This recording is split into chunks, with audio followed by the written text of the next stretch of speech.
Bienvenue dans Comme 360, une émission qui réunit juste pour vous les meilleurs experts en communication. Aujourd'hui, dans notre numéro, nous recevons Akoto Stéphane, consultant en communication multiculturelle. Le thème que nous abordons est relations clients. Avant, les entreprises mettaient l'accent sur des produits vendus. On pensait que faire des gains passait uniquement à travers des produits mis en place, mais on ne faisait pas attention aux consommateurs de ces produits. Or, les services clients sont aujourd'hui un avantage compétitif pour les entreprises.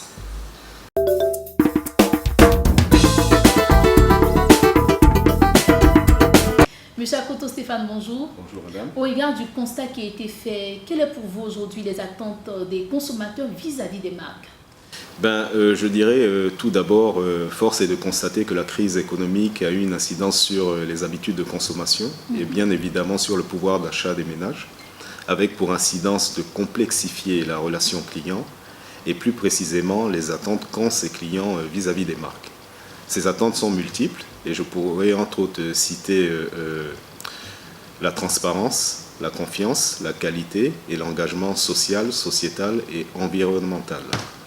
Alors, selon vous, le capital client sera-t-il différenciant dans les années à venir? D'un ton ironique, je dirais, le temps passe là, c'est casse. Donc, automatiquement, bien sûr qu'il y aura des choses à faire. On ne peut pas rester statique sur une stratégie statique, parce que ça ne marchera pas.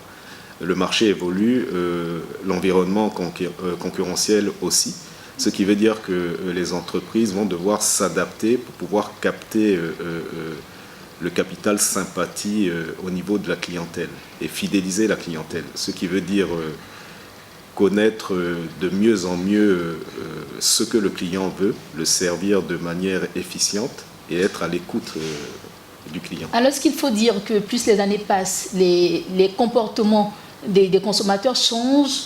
Oui, ça c'est une réalité parce que là on parle maintenant d'offres et de demandes. Donc au fur et à mesure que le temps passe, l'offre évolue aussi et la demande évolue.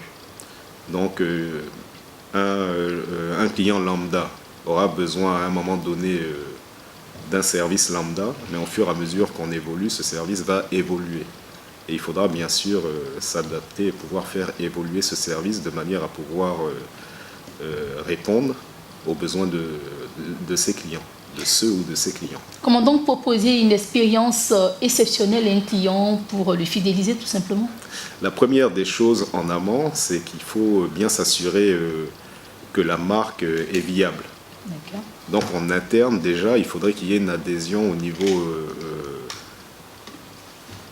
de l'interne, que chaque personne de l'entreprise s'approprie la marque, s'implique et devienne l'ambassadeur de la marque.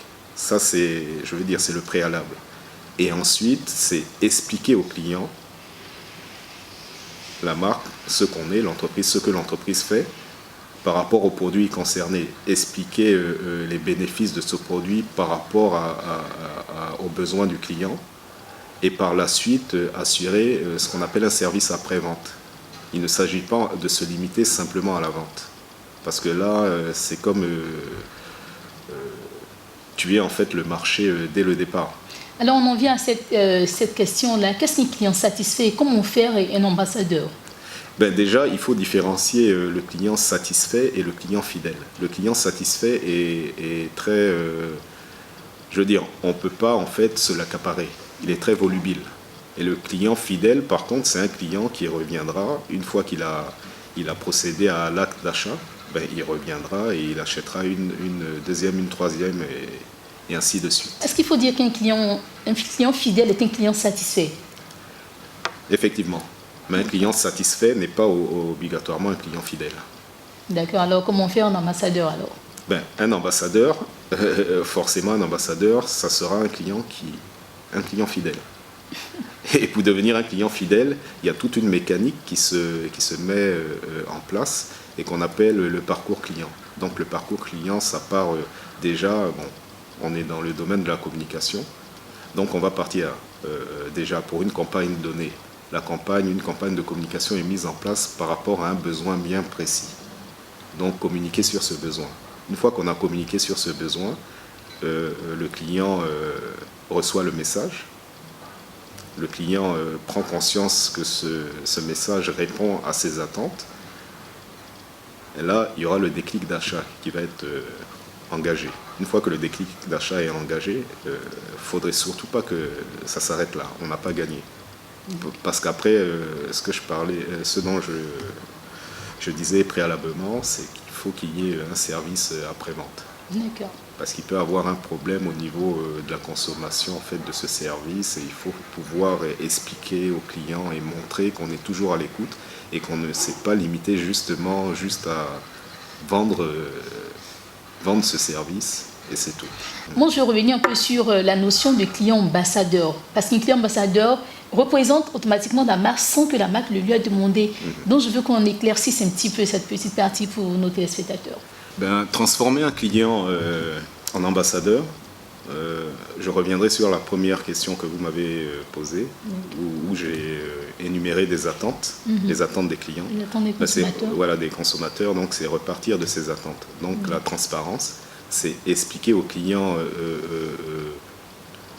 le pourquoi de l'entreprise, pourquoi l'entreprise a été créée, pour qu'ils comprennent à qui ils ont affaire. Ça, c'est la première des choses. Ensuite, la confiance. C'est de là que va découler la confiance. S'approcher du client, montrer au client qu'on a fait ces petites recherches et qu'on connaît, on maîtrise son besoin et qu'on est capable de combler ce besoin. La troisième des choses, c'est combler ce besoin avec une offre, un service, un produit de qualité. Donc irréprochable. Et la dernière des choses, montrer cet engagement environnemental, sociétal, social de l'entreprise. Donc une entreprise qui se préoccupe de tout son environnement, c'est-à-dire qui n'interfère pas de manière négative avec le quotidien de la population. Merci M. Akoto Stéphane d'avoir éclairé nos lanternes sur cette notion de relation client. C'était un plaisir pour nous. Un plaisir à partager. Nous espérons également que les internautes ont pris plaisir à suivre ce numéro et qu'ils ont également appris sur cette notion.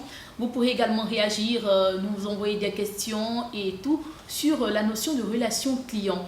D'ici là, on se retrouve très bientôt pour un prochain numéro.